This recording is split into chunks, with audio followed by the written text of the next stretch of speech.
লাইভে উপস্থিত হইলাম। সৌদি আরবের সম্মানিত প্রবাসী ভাইদেরকে নিয়ে আমরা একটা এই বিশেষ কিছু আলোচনা করব। সেই আলোচনার প্রধান শিরোনাম হচ্ছে, আমাদেরকে বাংলাদেশ থেকে আনা হয় অনেক প্রলোভন দেখাইয়া যে ভালো চাকরি দেবে বা ওই অমুক শামুক কফি হাউস বিভিন্ন কায়দায় বিভিন্ন কথাবার্তা বলে আনার পরে কিন্তু আসার পরে দেখি যে সব কিছুই ব্যামি। ঠিক আছে, এই যে আমাদেরকে বাংলাদেশ থেকে বলা হয় আমরা নাকি রেমিটেন্স যোদ্ধা। আসলে এই যে রেমিটেন্স যোদ্ধা বলে, এটা কিন্তু একটা বড় ধরনের মিথ্যা কথা।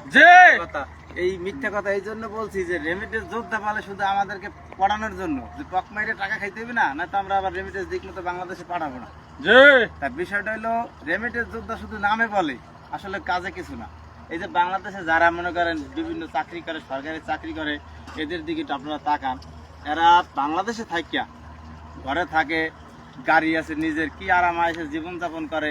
এক একজনে সরকারি চাকরি করে, বেতন পায় 70,000, রিটায়ার্ডের পর 80-90 লক্ষ টাকা পায়। অথচ এদেরকে দিয়ে কিন্তু দেশের কোনো উন্নতি হয় না। অথচ প্রবাসীরা মাথার গাম পায়ে ফালাইয়া এত কষ্ট করে বাংলাদেশে রেমিটেন্স পাঠায়। এইসব দিয়েই কিন্তু বাংলাদেশের চাকা ঘুরে। আর আজকে বাংলাদেশ আল্লাহ রহমতে এখন একটা মোটামুটি ভালো পজিশনে আছে। এটা কিন্তু সমস্ত অবদান কিন্তু এই প্রবাসীদের। তাই প্রবাসীদেরকে আসলে সরকার এখন পর্যন্ত যা কিছুই বলছে সব কিছু বানোয়াট। এই যে বাংলাদেশ যে সৌদি আরবে যে দূতাবাস করছে, এই যে দূতাবাসে যাওয়ার পরে কিন্তু আসলে আমাদের কোনো মূল্য এরা দেয় না। অথচ পাকিস্তানি অথবা ইন্ডিয়ানি দূতাবাস যেগুলো আছে, এরা যাওয়া লাগে না দূতাবাসে, বাসায় কইলে বাসায় এবারে। এই যে এই বিষয়ে আমাদের এই বড় ভাই একটু আলোচনা করবে। ভাই আপনারা একটু। আসসালামু আলাইকুম ভাইরা, আপনারা সবাই কেমন আছেন? আশা করি আপনারা ভালো আছেন। আলহামদুলিল্লাহ ভালো আছি। ভালো নাই। সাধারণত বাংলাদেশ এম্বাসি নিয়ে আমি একটু আলোচনা করতে চাইতেছি। তো বিশেষ করে আমাদের যে একটা মূল্যায়ন করবে বাংলাদেশ এম্বাসি, কোনো মূল্যায়নই করে না। আমরা বাংলাদেশে আছি, কিন্তু বাংলাদেশ এম্বাসি আমাদের জন্য কি করতেছি? অথচ এদেরকে কেন রাখা হয়েছে? এদেরকে এখানে কেন রাখা হয়েছে? আমাদেরকে কি একটা উপকার করার জন্য বা একটা পরামর্শ দেওয়ার জন্য? ওইখানে গেলে আমাদেরকে বলে 5 নম্বর কক্ষে যাও। 5 নম্বর কক্ষে গেলে তারা ওই কেন আসছো, কি কারণে আসছো ইত্যাদি ইত্যাদি একটা হাস্যকর বিনোদন তারা মজা নেয়। তারপরে মজা নেওয়ার পরে আবার আর এক কক্ষে পাঠায়। একই সিস্টেম, একই মজা নিতেছে। তো আমাদের এখানে এম্বাসি দেওয়ার মাহিত্যটা কি, আমরা জানতে চাইতেছি সরকারের পক্ষ থেকে। আর বিশেষ করে এম্বাসির, অথচ ইন্ডিয়ানি আছে, পাকিস্তানি আছে, এদেরকে যে একটা সম্মান দেয়, অথচ আমরা বাংলাদেশি হইয়া আমরা কোনো এম্বাসিতে যে কোনো সম্মান কোনো কিছুই পাইতেছি না, কোনো সুযোগ পাই না আমরা। এখন ডাক্তার ইউনূস কি করবে? এটা একটা পদক্ষেপ নেই। আর এই পদক্ষেপ যে নেবে, আমরা যারা প্রবাসী যারা আছি সৌদি আরবে, আমাদের সবাই ঐক্যবদ্ধ হইতে হইবে। সবাই আমরা আশা করি যে সামনের দিকে এগিয়ে যাব, সবাই আমরা ঐক্যবদ্ধ হব। ভবিষ্যতে এমনও বক্তব্য আমরা রাখতে পারি যে আমরা রেমিটেন্স দেওয়া একেবারেই বন্ধ করে দেবো। যেমন শেখ হাসিনা যে 5 আগস্টে যাওয়ার আগে যেভাবে আপনারা কাজ করছিলেন, সারা পৃথিবীতে কিন্তু রেমিটেন্স দেওয়া বন্ধ করছে বাংলাদেশে যারা সারা পৃথিবীতে যে প্রবাসীরা থাকে।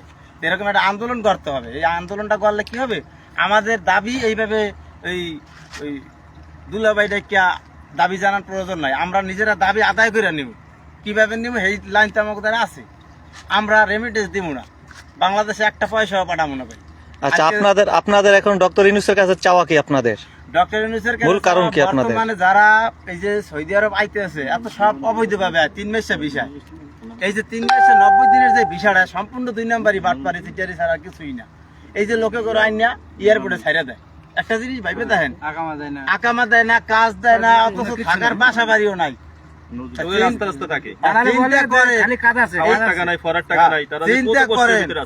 একটা প্রবাসীরে যদি আপনি আইনা সৌদি আরবে এয়ারপোর্টে ছাইড়া দেন, এই লোকটা ভাষা জানে না, এই লোকটা কিছু চেনে না। কি এক দুরবস্থা দেন, 5-6 লাখ টাকা হইয়া বেচারা এতিমের মতো দাঁড়াই থাকে, না খাইয়া ঘুমায়। আসসালামু আলাইকুম, কিছু কথা বলতে চাই। এখন আমাদের বড় ভাই আলাদার সাহেব একটু বক্তব্য রাখবে। আর আচ্ছা, আপনার সাথে আপনার তো এজেন্সির মাধ্যমে আসছেন, আপনার সাথে এজেন্সি কি কি করছে আপনার উল্লেখগুলো একটু বলতে চাই। এই যে আপনার কিছুদিন আগে কয়েকদিন আগে আপনি আমাদের বাংলাদেশ থেকে আসিফ নজরুল স্যার আসছে সৌদি আরবে প্রবাসীদের নিয়ে কিছু করার জন্য। ওনারা তো আমাকে তো গলাত গাও, ওনারা আমার আডুর গাওলে পারাবারি করে, কিন্তু আমার গলার যে ঘাওটা, ওই ঘাওটা দেখতে পারতেছে না। বাংলাদেশের প্রবাসী যে হারে মরতেছে এটা অর্থটা কি, এটা একবার তো কেউ বিশ্লেষণ করলো না। কেন বিশ্লেষণ করবো?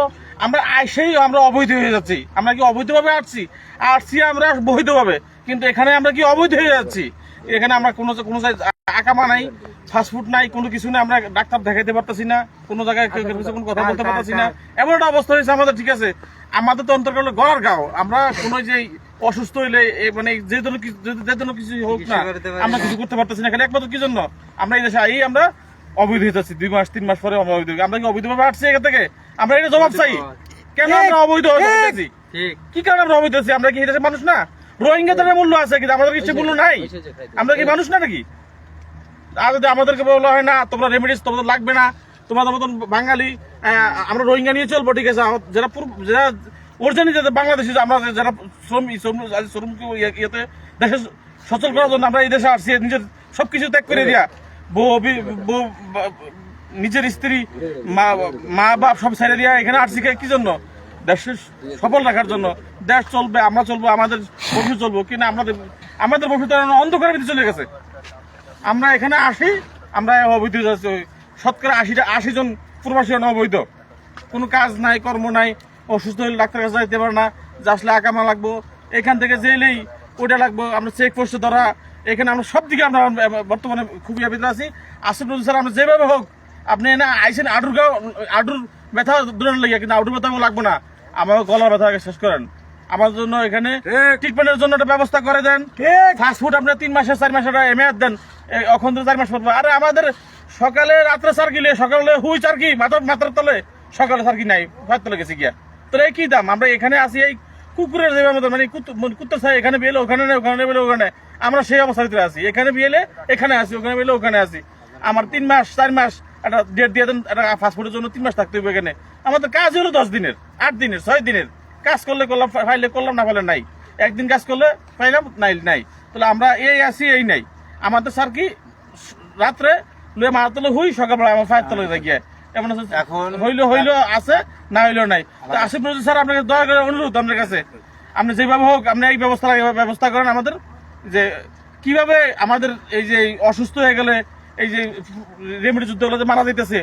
আমরা দেখলাম গতকালকে আমি দেখলাম আপনার 8 মাসে 3075 জন লোক মারা গেছে। ঠিক আছে, এটা কিসের জন্য মারা? মানুষের টেনশনে।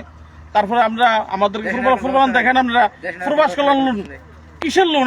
আমরা তো আপনার কাছে এই যে ভুক্তভোগী, এই যে ছোট মোটো এনজিওতে লোন নেই, এরা নিলে কি হয়, ঘুরিয়ে আমাদের তো মাসে 30 দিনে, ওদের মাস হয়ে যায় 15 দিনে মাস। তারা বলে কি প্রবাসী কল্যাণ ব্যাংক লোন দিবে, আসলে কি দেয়? না, এটা তো ভুয়া। আমি ভুক্তভোগী, আমার থেকে কারো শুধু সব নিয়ে আমি নিজে গেছিলাম একবার, বিশা লাগিয়ে গেছি, আর আসেন স্যারে আসুক।